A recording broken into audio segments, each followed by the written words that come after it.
کہ نظر سے جو ریز اٹھتی ہیں وہ انسان کے جسم میں، یعنی نیگیٹو ریز جو خاص طور پر آتی ہیں، حسد کی نظر ہوتی ہے جیسے، تو وہ آ کے ایک ریئیکشن کرتی، کیمیکل ریئیکشن ہوتا ہے اس کی وجہ سے بلڈ میں، جس سے کچھ بیماریاں پیدا ہوتی ہیں۔ حدیث میں آپ کو سنا دیتی ہوں۔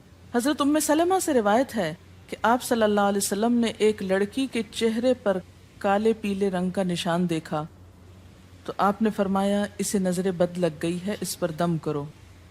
حضرت جابر کہتے ہیں کہ آپ صلی اللہ علیہ وسلم نے آل حزم کو سانپ کے ڈسنے کی وجہ سے دم کرنے کی رخصت دی، اور آپ نے اسما بنت امیس سے پوچھا کیا وجہ ہے کہ میرے بھتیجے کمزور ہیں، کیا فقر و فاقہ کا شکار ہیں، یعنی کھانے پینے کے باوجود یہ کیوں کمزور ہیں، کیا ان کو کچھ کھانے کو نہیں ملتا؟ انہوں نے کہا نہیں، بلکہ انہیں نظر بد بہت جلد لگ جاتی ہے، تو آپ نے فرمایا ان پر دم کیا کرو۔ یعنی جس بیماری کی سمجھ میں نہ آئے کہ کھائے پیے بھی انسان جوان بھی ہو لیکن اس کو صحت ہو ہی نہ، کوئی ظاہری سبب معلوم ہی نہ ہو، تو ایسے شخص پر دم کرنا چاہیے۔ حضرت عائشہ صدیقہ کہتی ہیں کہ رسول اللہ صلی اللہ علیہ وسلم نظر بد کی وجہ سے دم کرنے کا حکم دیتے تھے۔ حضرت انس کہتے ہیں کہ آپ صلی اللہ علیہ وسلم نے نظر بد اور بچھو وغیرہ کے ڈسنے سے اور پھوڑوں سے دم کرنے کی اجازت دی، یعنی پھوڑے وغیرہ جو ہوتے ہیں نا اس پر بھی دم کی اجازت دی، تو جسمانی بیماری ہے نا۔ اور نظر کے بارے میں تو یہ بھی کہا گیا ہے، حدیث میں آتا ہے کہ نظر بد کا لگنا حق ہے، انسان کو اونچے پہاڑ سے گرا سکتی، کیونکہ ہوتا کیا ہے کہ جب ایک خاص اینگل سے دیکھا جاتا ہے تو دوسرے انسان کے جسم میں جیسے لرزہ سا آ جاتا ہے نا اور انسان ہل جاتا ہے۔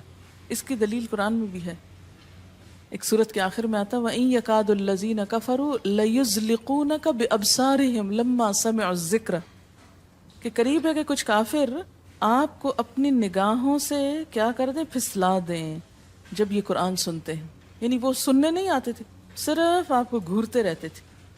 اور کس لیے گھورتے رہتے تھے؟ تاکہ آپ بول نہ سکیں، آپ لرز جائیں، ڈگمگا جائیں، اپنا کام چھوڑ دیں، بری نیت سے آتے تھے۔ وَيَقُولُونَ إِنَّهُ لَمَجْنُونَ، کہتے ہیں کہ یہ تو مجنون ہو گیا۔ آپ صلی اللہ علیہ وسلم نے فرمایا نظر بد حق ہے، اگر تقدیر سے کوئی چیز سبقت لے جا سکتی ہوتی تو وہ نظر بد ہے۔ پتہ کیسے چلے؟ چل جاتا ہے، پتہ کیوں نہیں چلتا؟ مثلاً آپ کا بچہ ہنس رہا تھا، کھیل رہا تھا، دودھ پی رہا تھا کہ اچانک کوئی شخص آیا اور جب وہ اٹھا تو بچے نے شور کرنا شروع کر دیا، اور پتہ چل جاتا ہے۔ بعض اوقات گھر ہی کے لوگوں کی لگ جاتی، بعض اوقات محبت سے بھی لگ جاتی، کہ بچہ کھیل رہا تھا، آپ دیکھتے کہ وہ گر پڑا، اچانک رونا دھونا شروع ہو گیا، سر پٹ گیا۔ حدیث میں آتا ہے نظر بد انسان کو موت تک اور اونٹ کو ہانڈی تک پہنچا دیتی ہے۔ اونٹ کو ہانڈی تک پہنچانے کا مطلب کیا ہے؟ ذبح کرنا پڑ جاتا ہے، تڑپنے لگتا ہے۔ آپ صلی اللہ علیہ وسلم نے فرمایا اللہ کی قضاء اور تقدیر کے بعد سب سے زیادہ نظر بد کی وجہ سے میری امت میں اموات ہوں گی۔ آپ صلی اللہ علیہ وسلم نے فرمایا نظر بد سے اللہ کی پناہ طلب کیا کرو، کیونکہ نظر بد کا لگنا حق ہے۔ اسما بنت امیس نے آپ سے گزارش کی کہ بنو جعفر کو نظر بد لگ جاتی ہے تو کیا وہ ان پہ دم کر سکتی ہیں؟ آپ نے فرمایا ہاں، یعنی ایک عورت بھی دم کر سکتی ہے، اور اگر تقدیر سے کوئی چیز سبقت لے جانے والی ہوتی تو وہ نظر بد ہے۔ آپ نے فرمایا بے شک نظر بد انسان پر اثر انداز ہوتی ہے، حتیٰ کہ اگر وہ ایک اونچی جگہ پر ہو تو نظر کی وجہ سے گر بھی سکتا ہے، یعنی فزیکلی بھی اثر انداز ہوتی ہے۔ اور آپ دیکھیں کہ وہ قرآن پاک میں نہیں آتا وَمِن شَرِّ حَاسِدٍ إِذَا حَسَد، اور حاسد کے شر سے جب وہ حسد کرے، تو نظر بد ہوتی کس کی ہے؟ حاسد کی ہوتی۔ بری نظر کس کی ہوتی ہے؟ حاسد کی۔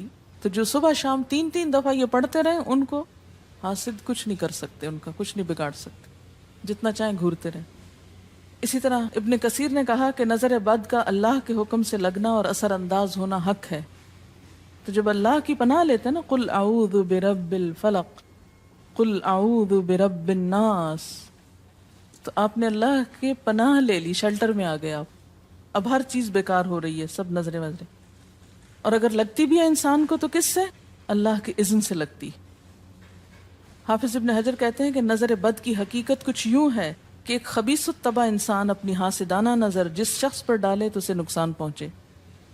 ابن قیم کہتے ہیں کچھ کم علم لوگوں نے نظر بد کی تاثیر کو باطل قرار دیا ہے، اور ان کا کہنا ہے کہ یہ محض توہم پرستی ہے اور اس کی کوئی حقیقت نہیں، لیکن حقیقت یہ ہے کہ یہ لوگ سب سے زیادہ جاہل اور ارواح کی صفات اور ان کی تاثیر سے ناواقف ہیں اور ان کی عقلوں پہ پردہ پڑا ہوا ہے، جبکہ تمام امتوں کے عقلاء باوجود اختلاف مذاہب کے نظر بد سے انکار نہیں کرتے. یعنی صرف اسلام میں نہیں، دیگر مذاہب میں بھی یہ کانسیپٹ پایا جاتا ہے، اگرچہ نظر بد کے سبب اور اس کی جہت تاثیر کے سلسلے میں ان میں اختلاف ہے.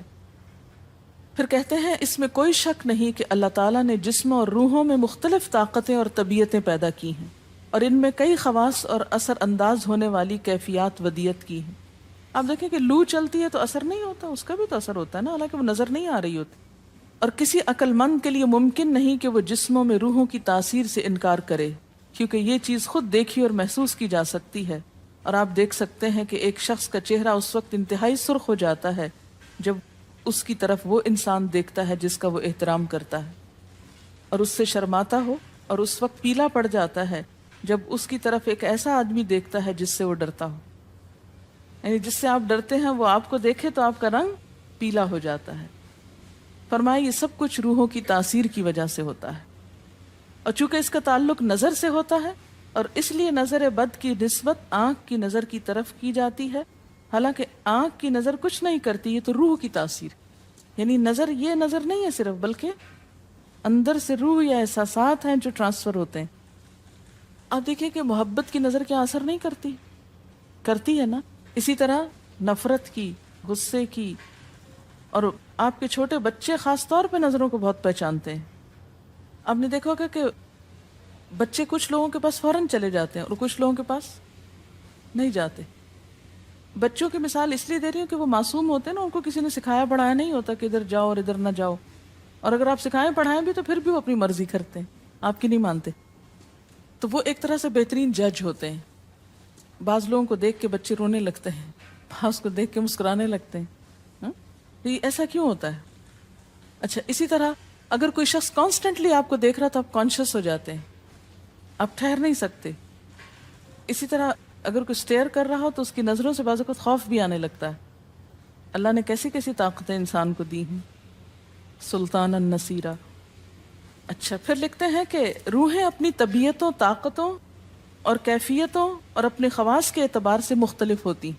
سو حسد کرنے والے انسان کی روح واضح طور پر اس شخص کو اذیت پہنچاتی ہے جس سے حسد کیا جاتا ہے. ویسے بھی تو آپ دیکھیں نا، وہ رویے ایک دم آپ پہچان لیتے ہیں. یہی وجہ ہے کہ اللہ تعالیٰ نے حاسد کے شر سے پناہ طلب کرنے کا حکم دیا ہے. حاسد کی تاثیر ایک ایسی چیز ہے جس سے وہی انکار کر سکتا ہے جو حقیقت انسانیت سے خارج ہو. جنوں کی نظر بھی لگتی. یہ میرا قول نہیں ہے، حدیث ہے. حضرت ابو سعید خدری سے روایت ہے کہ رسول اللہ صلی اللہ علیہ وسلم جنات اور انسانوں کی نظر بد سے پناہ مانگتے تھے. یعنی آپ جو پناہ مانگتے تھے بری نظر سے، وہ انسانوں کی بھی اور جنوں کی بھی. پھر جب معوذتین الفلق اور الناس نازل ہوئیں تو آپ انہی کو پڑھتے اور باقی دعائیں آپ نے چھوڑ دی تھی. یعنی قل اعوذ برب الفلق، قل اعوذ برب الناس، پھر سب چیزوں کے شر سے بچنے کے لیے کافی. یاد رکھیے بعض اوقات اپنی نظر بھی لگتی ہے، خود کو بھی نظر لگتی ہے. اسی طرح جب لباس اتارا جاتا ہے نہانے کے لیے مثلاً، تو اس وقت بھی دعا سکھائی گئی. بسم اللہ پڑھنی چاہیے، بیسیکلی بسم اللہ پڑھ کر اتارنے چاہیے. اور اس کے علاوہ اعوذ بکلمات اللہ التامات من شر ما خلق بھی پڑھ سکتے ہیں. آپ کو معلوم ہے کہ ٹوائلٹ میں جانے سے پہلے بھی دعا سکھائی گئی، کیونکہ جنات کے ٹھکانے گندی جگہوں پر ہوتے ہیں. اللہم انی اعوذ بک من الخبث والخبائث، خبیث جنوں اور خبیث جننیوں، خبائث سے تیری پناہ میں آتا ہوں. یہ دعا کیوں سکھائی گئی؟ اسی لیے کہ اگر آپ وہاں پر موجود ہیں اور خصوصاً اگر آپ بے لباس ہیں تو بھی ایسی چیزوں کی نظر بھی لگ سکتی ہے اور وہ چیزیں اثر انداز بھی ہو سکتی ہیں. اسی لیے بلا ضرورت تنہائی میں بھی بے لباس ہونے سے منع کیا گیا ہے. بعض لوگوں کی عادت ہوتی ہے نا کہ وہ نہانے بیٹھتے ہیں تو وہی کپڑے دھونے شروع کر دیتے ہیں، اور نہیں، بس فوراً اپنے آپ کو ڈھانکنے کی کوشش کریں. بلا ضرورت زیادہ دیر بے لباس نہ رہیں. ایک حدیث میں آتا ہے، ابو امامہ کہتے ہیں کہ میرے باپ سہل بن حنیف نے غسل کا ارادہ کیا، اور جب قمیص اتاری تو عامر بن ربیعہ ان کی طرف دیکھ رہے تھے۔ ان کا رنگ انتہائی سفید تھا اور جلد بہت خوبصورت تھی۔ عامر نے دیکھتے ہی کہا، میں نے آج تک اتنی خوبصورت جلد کسی کنواری لڑکی کی بھی نہیں دیکھی۔ ان کا یہ کہنا تھا کہ سہل کو شدید بخار شروع ہو گیا۔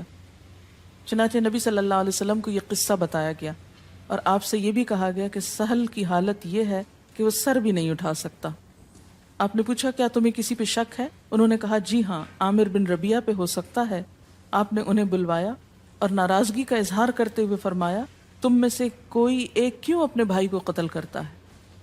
کیا تم بارک اللہ نہیں کہہ سکتے تھے؟